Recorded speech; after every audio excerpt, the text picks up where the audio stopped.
Hello friends, welcome to கலைஸ் home kitchen.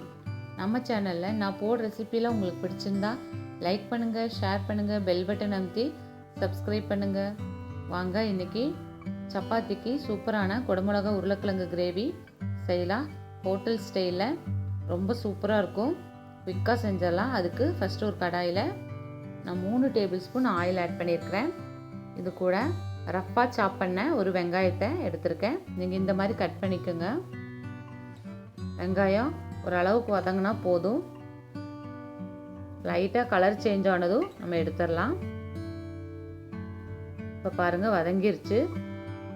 இதை எடுத்து தனியாக ஒரு பிளேட்டில் எடுத்து வச்சுக்கலாம். இதுலேயே நம்ம குடமிளகா ஒன்று கட் பண்ணி வச்சுருக்கேன், அதே இது கூட ஆட் பண்ணிக்கலாம். இந்த மாதிரி கொஞ்சம் பெருசு பெருசாக கட் பண்ணிக்கோங்க. நான் ஒரு க்ரீன் கலர் குடமிளகா எடுத்திருக்கேன். நீங்கள் வேணால் ரெட் கலர், எல்லோ கலர் எது வேணாலும் ஆட் பண்ணிக்கோங்க. நல்லா கலர்ஃபுல்லாக இருக்கும். குழந்தைங்களும் விரும்பி சாப்பிடுவாங்க. இப்போ பாருங்கள், குடமிளகாவும் நல்லா வதங்கிருச்சு. அதையும் தனியாக எடுத்து வச்சுக்கலாம். இப்போ அதே கடாயில் அந்த ஆயிலே போதும்.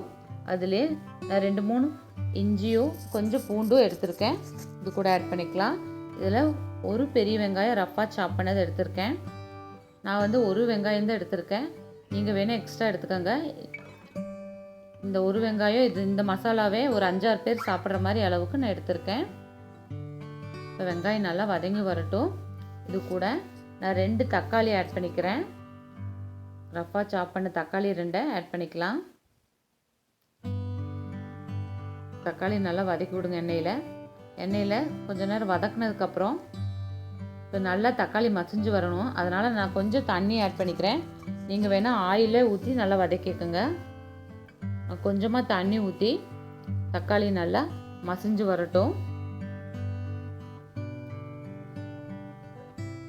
அப்பப்போ கலக்கி விட்டுட்டே இருங்க, அடி பிடிச்சிட போகுது.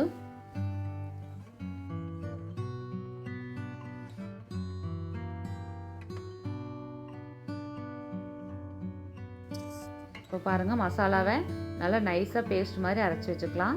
ஒரு கடாயில் 2 டேபிள் ஸ்பூன் ஆயில் ஆட் பண்ணி இது கூட ஒரு வெங்காயத்தை பொடியை நறுக்கி போட்டிருக்கேன்.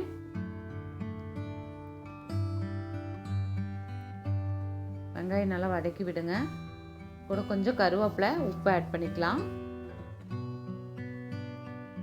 வேறு எந்த கரம் மசாலா, வேறு எந்த ஐட்டமும் இதில் ஆட் பண்ண வேண்டாம். பட்டை, கிராம்பெல்லாம் எதுவுமே ஆட் பண்ண வேண்டாம்.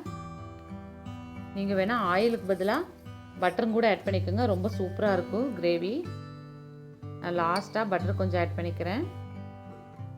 இப்போ வெங்காயம் நல்லா வதங்கிருச்சு. இப்போ இந்த ஸ்டேஜில் நம்ம அரைச்சி பேஸ்ட் பண்ணி வச்ச தக்காளி வெங்காய பேஸ்ட்டை வந்து இது கூட ஆட் பண்ணிக்கலாம். அடுப்பை மீடியம் ஃப்ளேம்லேயே வச்சுக்கோங்க. ஆல்ரெடி நம்ம வதக்கி அரைச்சது தான், அதனால் கொஞ்சம் நேரம் எண்ணெயிலேயே நல்லா வதக்கி விடுங்க. இப்போ நான் மிக்ஸி அரைச்ச தண்ணி மட்டும் ஆட் பண்ணியிருக்கிறேன். நீங்கள் வேணால் கிரேவி எக்ஸ்ட்ரா வேணும்னா தண்ணி கொஞ்சம் எக்ஸ்ட்ரா ஆட் பண்ணிக்கோங்க. மசாலா ஆட் பண்ணிக்கலாம். மஞ்சத்தூள், மிளகாத்தூள் 1 டேபிள் ஸ்பூன் ஆட் பண்ணியிருக்கிறேன்.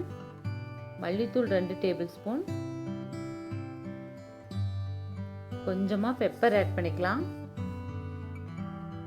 இது கூட கொஞ்சம் ஜீரக பொடி ஆட் பண்ணிக்கிறேன். இதெல்லாம் நல்லா கலக்கி விட்டு பாருங்கள், கிரேவி நல்லா திக்காக இருக்கணும். அப்போ தான் நல்லாயிருக்கும் தொட்டு சாப்பிட்றதுக்கு. இப்போ நல்லா திக்காகி பாருங்கள், நல்லா திக்காயிடுச்சு. உப்பு காரமெல்லாம் நீங்கள் செக் பண்ணிக்கோங்க. இப்போ இந்த ஸ்டேஜில் நான் தனியாக கிழங்கு வந்து கட் பண்ணி வேக வச்சு வச்சுருந்தேன். பாதி வேக்காடு வேக வச்சு வச்சுருந்தேன், க்யூபாக கட் பண்ணி. இப்போ இதை வந்து இது கூட ஆட் பண்ணிக்கிறேன். ஃபஸ்ட்டு கிழங்கு மட்டும் ஆட் பண்ணிக்கலாம். ஏன்னா நான் முக்கால்வாசி தான் வெந்திருக்கு, அதனால் இன்னும் கொஞ்சம் நேரம் வேகட்டும். கிழங்கு மசாலாவில் கொஞ்சம் காரமெல்லாம் பிடிச்சி வரட்டும். ஒரு 2-3 நிமிஷம் நல்லா கொதிக்கட்டும். இந்த அளவுக்கு கிரேவி திக்காக இருந்தால் தான் சப்பாத்திக்கு சூப்பராக இருக்கும். இப்போ இந்த ஸ்டேஜில் லாஸ்ட்டாக இறக்குறதுக்கு ஒரு 2 நிமிஷத்துக்கு முன்னாடி நம்ம வதக்கி வச்ச வெங்காயத்தையும் குடமிளகாவும் ஆட் பண்ணிக்கலாம். ரொம்ப வேகக்கூடாது குடமிளகா, ஏன்னா கடிக்கிறதுக்கு க்ரன்ச்சியாக இருந்தால் தான் நல்லாயிருக்கும். இப்போ கலக்கி விட்டு ஒரு 2 நிமிஷத்தில் நம்ம ஆஃப் பண்ணலாம். அதுக்கு முன்னாடி இந்த ஸ்டேஜில் நீங்கள் கிரேவி நிறைய வேணும்னா தயிர் ஆட் பண்ணிக்கோங்க. நான் வந்து கொஞ்சமாக பட்டர் ஆட் பண்ணிக்கிறேன். தயிர் ஆட் பண்ணாலும் நல்லா க்ரீமியாக இருக்கும், கொஞ்சம் எக்ஸ்ட்ரா கிரேவியும் கிடைக்கும். இப்போ நல்லா கலக்கி விட்டுக்கோங்க. உங்கள்கிட்ட கஸ்தூரி மேத்தி இருந்தால் போட்டுக்கோங்க மேலால். நான் வந்து கொத்தமல்லி தழை போட்டிருக்கேன். வெந்தயக்கீரையை பொடி பண்ணி காய வச்சு பொடி பண்ணதை கஸ்தூரி மேத்தி, அதை வேணால் போட்டுக்கோங்க, நல்லா மணமாக இருக்கும். என்கிட்ட இல்லை, அதனால் கொத்தமல்லி தழை ஆட் பண்ணிட்டேன். இங்கே பாருங்கள், சூப்பராக கிரேவி ரெடி ஆயிடுச்சு. ரொம்ப டேஸ்ட்டாக இருந்துச்சு. நீங்களும் இதே மாதிரி ட்ரை பண்ணுங்கள், குழந்தைங்களுக்கும் ரொம்ப பிடிக்கும். சப்பாத்தி, பூரி, தோசைக்கு எல்லாத்துக்குமே நல்லாயிருக்கும். இதை நீங்களும் ட்ரை பண்ணி பாருங்கள். இந்த கிரேவி உங்களுக்கு பிடிச்சிருந்தா லைக் பண்ணுங்கள், ஷேர் பண்ணுங்கள், பெல் பட்டன் அமுத்தி சப்ஸ்கிரைப் பண்ணுங்கள். தேங்க்யூ.